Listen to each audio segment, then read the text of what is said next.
In my last video about part 1, I talked about things that I liked about Jonathan Joestar, the first protagonist of JoJo's Bizarre Adventure. He was a very honorable character and had this heroic image to him. I really liked that part of Jonathan, but in a way, that's kind of what made him boring, at least to me. But let me tell you, part 2 with Joseph, he definitely made the series so great. If Jonathan is a gentleman, then Joseph is kind of the opposite of that. He's rude, he has a short temper, and honestly, he's pretty wild. Although I do really love that some of the stuff he mainly gets angry over is stuff to do with his grandma, Erna. To me, Joseph was a lot more of an interesting main character than Jonathan was. Joseph just being, just having this cocky attitude throughout almost the whole series. It makes him to be such a fun character, such a fun protagonist. And he really is what made me enjoy this part so much. Now part 2, it really builds off of part 1. Joseph is Jonathan's grandson, and there's also a little bit of mystery that we start to learn of throughout the whole manga. Everything to do with Joseph's parents, it was a little bit of a mystery. I wasn't super invested in it, but it was interesting to find out what happened to, Joseph's parents. I just find this part to be super crazy. Like in part 1, it's already pretty crazy with Dio becoming an immortal vampire and Jonathan having to fight him using the ripple. But in part 2, right at the start, we already see that Joseph already knows how to use the ripple to, some extent. And after he meets Strizo, everything just gets super crazy. He goes on to, try and find Speedwagon, and then he finds some Nazis in Mexico. And then it's in Mexico where we see one of the first, men in the pillar. And to me, he has such a super cool name, Santana. To me, Santana, I think it was, a great way to show just how powerful these men in the pillar are, to see how they, use their powers. It was pretty crazy. In my video about part 1, I talked about how Araki is very creative with his fights. That's the key strength to each part. And so seeing the ripple right at the start and,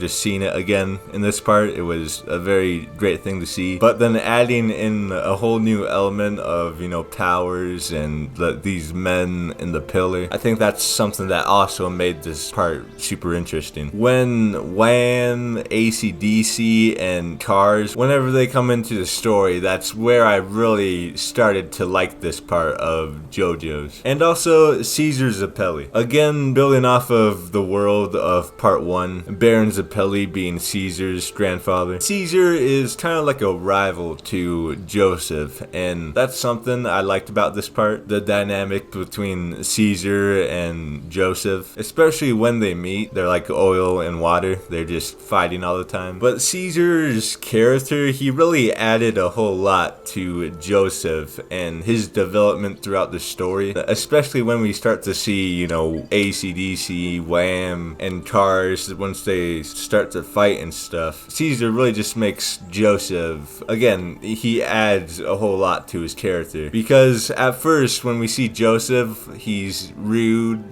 short-tempered, stuff like that. He doesn't really seem all that heroic. But there's a certain point in the story where Joseph really starts to see things a lot differently. He still keeps his wild and, his very unique attitude that he has. But you start to see a little bit of heroism with him. Caesar, I didn't really like him all that much. He wasn't my favorite character, and I didn't hate him, but I was more so just neutral about him. But even with that, I do think he added a whole lot to part 2. With that being said, I guess I should start to talk about the antagonists of this part. Mainly the 3 that we see the most of, which is Wham, AC/DC, and Cars. We find out that Cars is the creator of the Stone Mask, and also that they are a whole separate, species, or would it be race? They're not human, although, they're very close to being human. AC/DC, I didn't really find him all that interesting. Honestly, he was just kind of there. I felt like he didn't really add too much, and that's who Joseph first fights out of the 3 of them. But who I found to be one of the most interesting antagonists in this part would definitely be Wham. Wham is a much more honorable character than I think any of the characters in this part. The only reason he does a whole bunch of bad stuff is, because of cars and his loyalty towards cars. And so having, one of the villains, one of the antagonists of this part being kind of more honorable than the protagonist, I think that really creates such a compelling dynamic between, Joseph and Wham. I'm mainly talking about the fights because, that's where he shows how honorable he really is. And even though he does what he does, with Caesar and stuff like that, I found it so great that when Joseph defeated Wham, that he started to have some respect for, Wham. To me, that was just an interesting piece in this part. And Cars, he was I guess he was kind of similar to Dio. He was very arrogant. He even kind of had the same beliefs that Dio had with how he's the ultimate life form and he's above everything. He really just had that same egotistical nature that Dio has. So I think it's kind of fitting that he was also the main antagonist. Just the battle between Joseph and Cars and how it ends and the ending of part 2, it gets crazy. And Rocky definitely wasn't afraid to go super crazy with, what he does. He turns one of the characters who is a Nazi into a cyborg, and the whole stuff with the volcano and space, I thought that was very weird, but,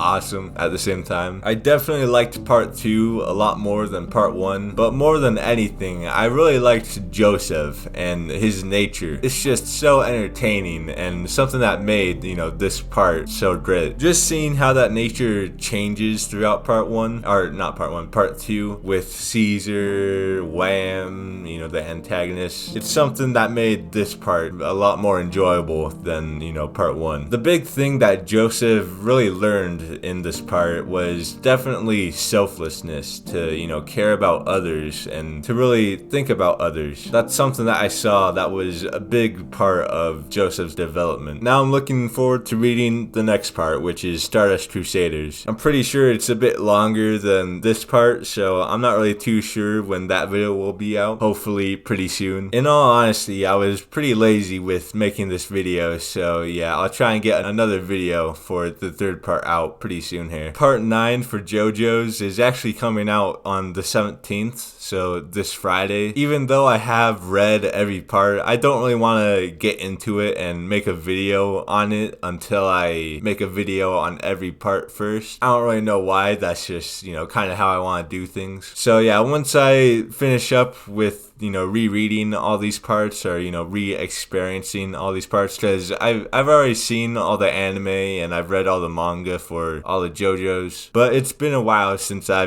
seen all of these parts, and I'd rather just make a video for each one of them and then move on to JoJo Lands. So yeah, I'll be picking up the pace from here on out. Thanks for watching, see you in the next one, and peace.